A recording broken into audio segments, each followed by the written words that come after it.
Երկրորդ Թագավորների 24-րդ գլխի 24-րդ խոսքում։ Միգուցե մենք կարդացել ենք այս տողերը եւ անցել ենք առաջ, բայց մի հատ այստեղ կարևոր բառ կար, որ այստեղ կպավ իմ սրտին։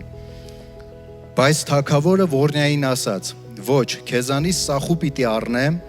եւ ես չպիտի ձրի զոհ մատուցեմ Տեր Աստծուն։ Եկեք շեշտը դնենք այս ձրի զոհ մատուցելու վրա։ Որն է ձրի զոհը։ Երբ որ մենք տալիս ենք մեր ավելցուկից, սա ես կոչում եմ ձրի զոհ։ Իմ կյանքից ես օրինակ բերեմ, երբ որ ես տարիներ առաջ ես նոր էի գալիս եկեղեցի, ես մի որոշակի գումար ծալում էի իմ գրպանում առանձնացնում էի, որպեսզի զոհաբերության ժամանակ գցեի պարկի մեջ, բայց հետո հասկացա, որ սա փող հարաբերություն է Աստծո հետ։ Այստեղ մենք պետքա տանք եւ առատությամբ Աստված տալիս է ամեն, երբ որ դու տալիս ես, դու բաց ես թողում օրհնությունը քո կյանքի մեջ։ Երբ որ դու տալիս ես, դու բաց ես թողում ազատագրությունը քո կյանքի մեջ։